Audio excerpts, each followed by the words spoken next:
there!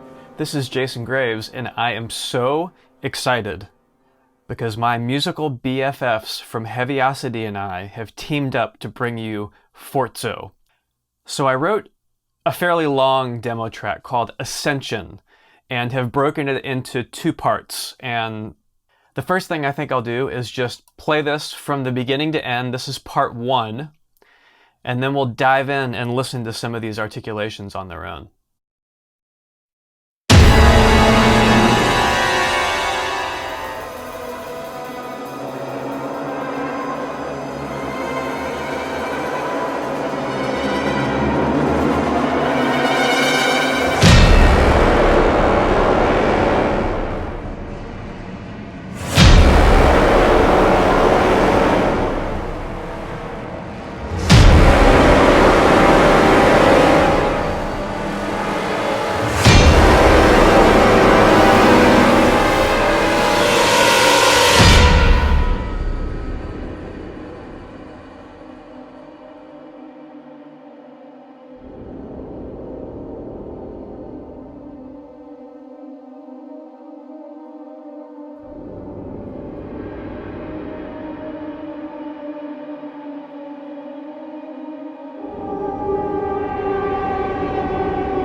That's just simply a huge sound.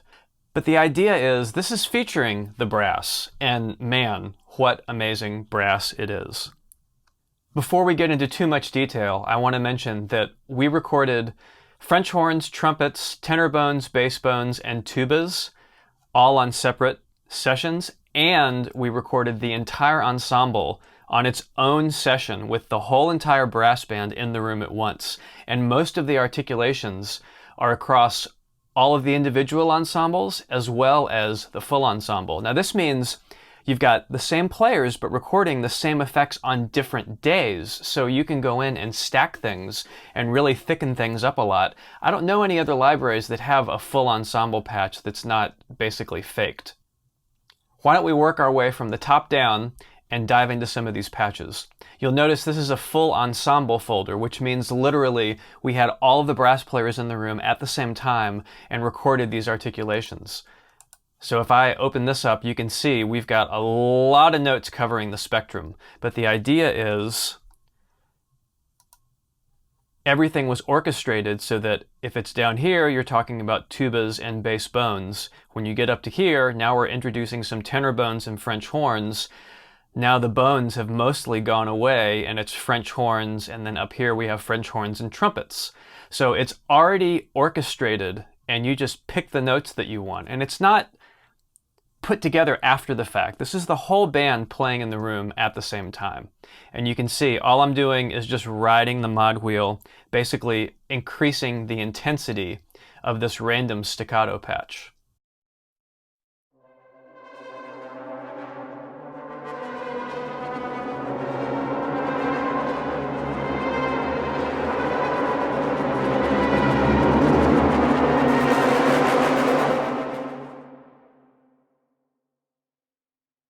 You can really hear that sense of depth and space and wideness that you get having all the players in the room at the same time.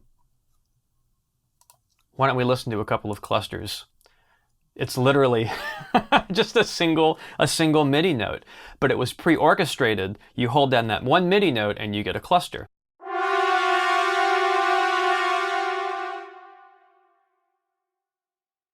We'll preview a couple of others. Yes, we did stop torns as well. Here's some trumpets. That's actually two trumpet clusters just holding down octaves in C, but we've got a lower cluster and a higher cluster.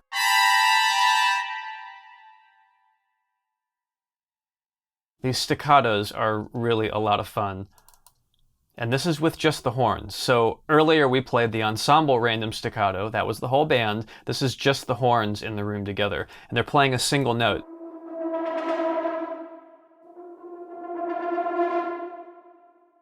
So when you put them together,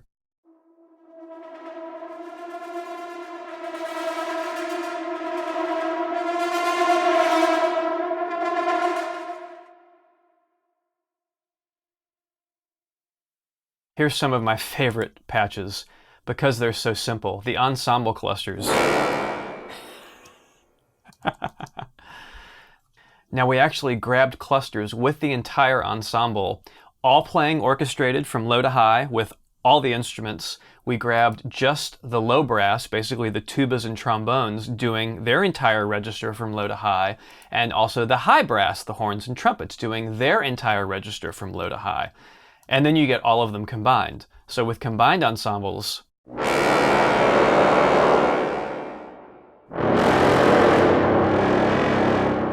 it's just really big, meaty clusters. This is another patch that I used quite a bit, especially when I was working on games like Dead Space, where it needed to be creepy. It's called Seasick Bends.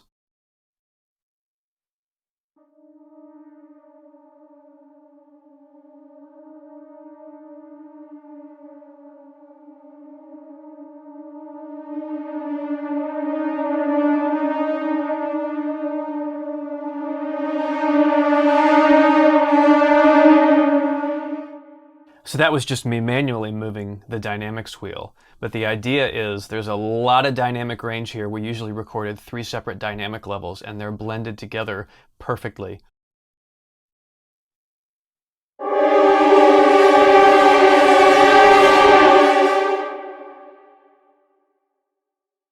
Love it. And now we come to what I think is probably the most inspired patch of the session. The pedal tones. And if you look down here at the keyboard, you can see we've got a good 3 octaves worth of pedal tones spread between the different notes. And it's literally just each individual ensemble, in this case it's the contrabass trombones and the bass trombones, playing their lowest notes. And they're random clusters.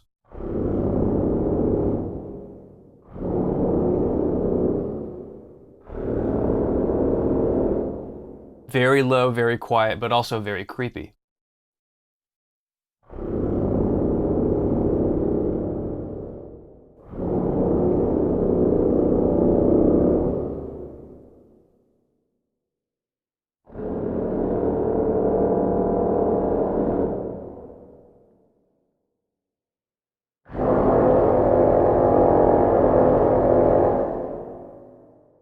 And we still managed to eke out a little bit of dynamic range, even from the pedals. Some really nice cluster crescendos here as well.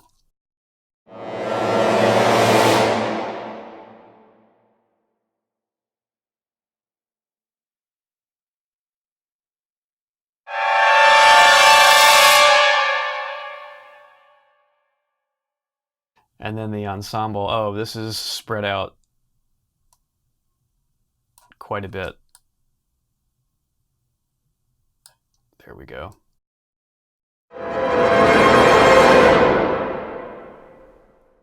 You notice there's some different articulations going on. Each cluster crescendo was arranged specifically, and I mean when the ensemble was playing, every crescendo had a different kind of technique attached to it. So it also matches up to the individual clusters. So if you choose an ensemble cluster and then you go to crescendo on the same pitch, you're going to get the same cluster as a crescendo. And we also have that as a swell, the same cluster. So there's been a lot of forethought and planning to make this really versatile, but also musical. You're not just throwing random clusters at the wall and seeing what's going to stick. You actually have a lot of control over what you do. So let's go ahead and take a look at part 2 of Ascension, which I wrote as the polar opposite of part 1. It's also worth mentioning that there aren't any additional effects, EQ, reverb, or anything on these tracks. What you're hearing, especially from the brass, is literally what comes with the instrument.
So let's dive into some of these brass patches.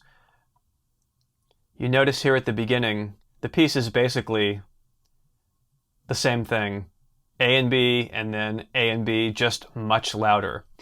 And I did this to really showcase these beautiful pianissimo patches where we had the players play as quietly as they possibly could. And you get a really different timbre from them when they do that. It's a lot rounder and warmer.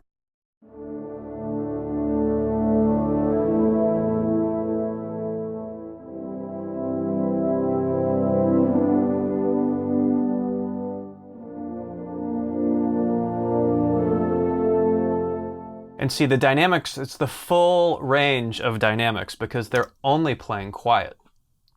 Contrast that with this.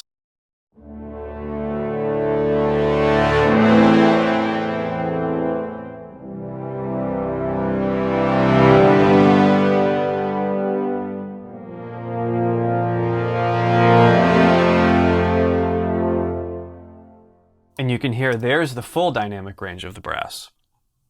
So I like the idea of almost copying and pasting these from one to the other, and you really get a stark contrast between the tonality of the instruments when they're playing really quiet and when they're playing really loud.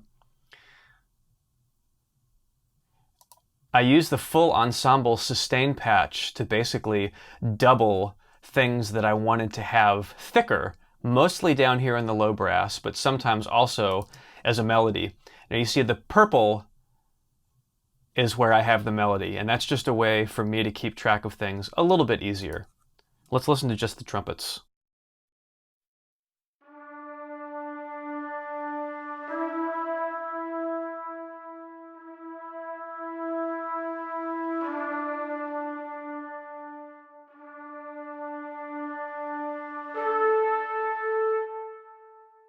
What a beautiful trumpet timbre.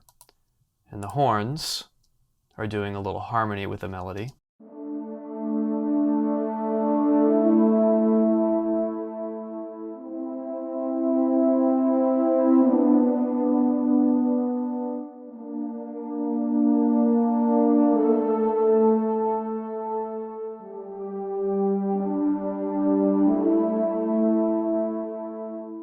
You notice there's these little spaces here and here. That's because brass players have to breathe. What a concept. So I like when I'm doing MIDI to give them those spaces to breathe. It just helps lend a little bit more authenticity to the part. Now let's listen to the full ensemble.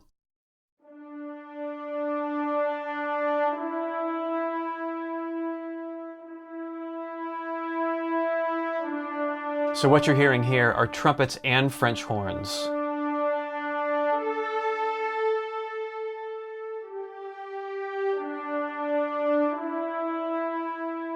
And I've got the volume pulled down because we did not get a super quiet full ensemble patch. That's only featured in the individual sections. So I pulled the volume down to match what the rest of these guys are doing. Tenor bones.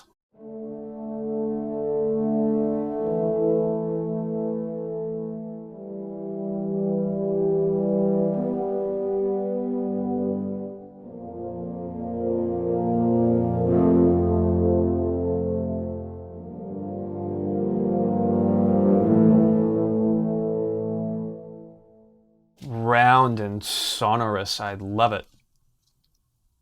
So when we get to the second half of the piece, these three things are literally just copy and pasted to here. And you already heard how they work, but let's pull in the full ensemble just on its own at first.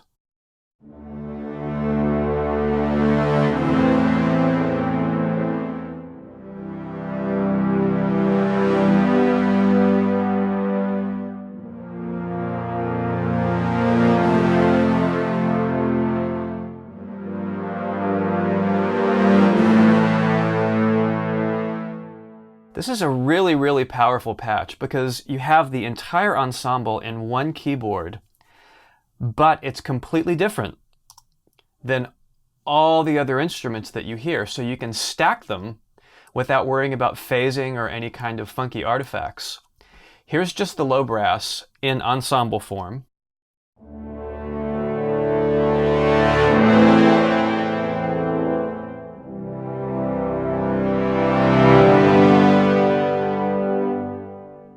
and now I'll add the full ensemble.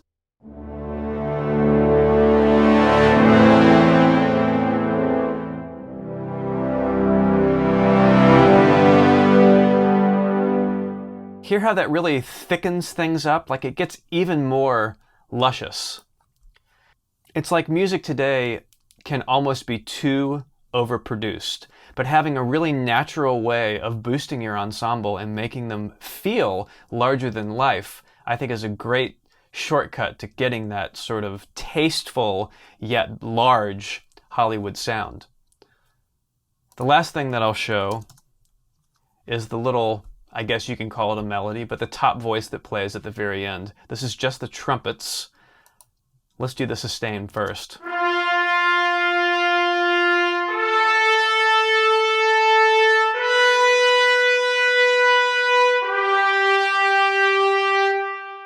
My favorite trumpet sound I've ever heard from a sampled instrument. And I know I'm biased, but I just love the way the trumpets sound in this library. Now here's the portato trumpet.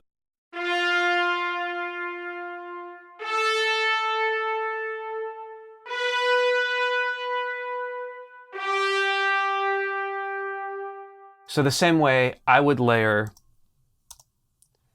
the full ensemble low chords with the individual ensemble low chords, I'm layering the sustain and the portato with the trumpet.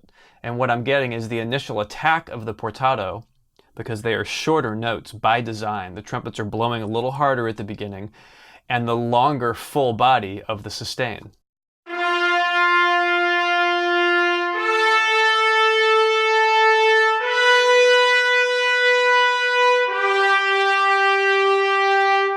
And I did the same thing with the horns. Here's the portato.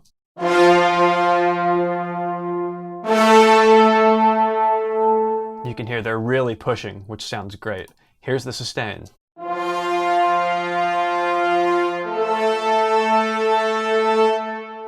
And when we put them together,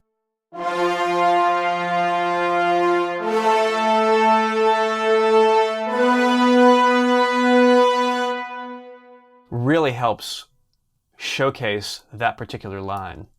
Now the trumpets and the horns are playing unison here, and in octaves. So the idea is I don't have the trumpets up higher, they're just playing unison with the horns, and then the horns are playing an octave below, just to bring that line out a little bit.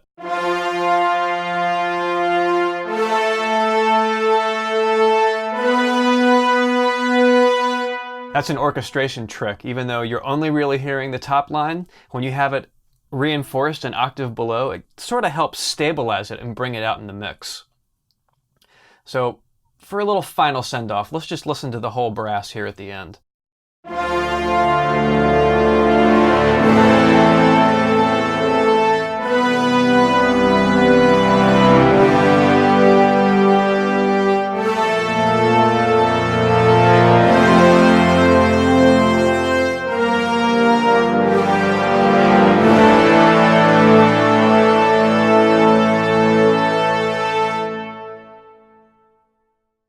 FORZO is available on Heavyocity's website, heavyocity.com.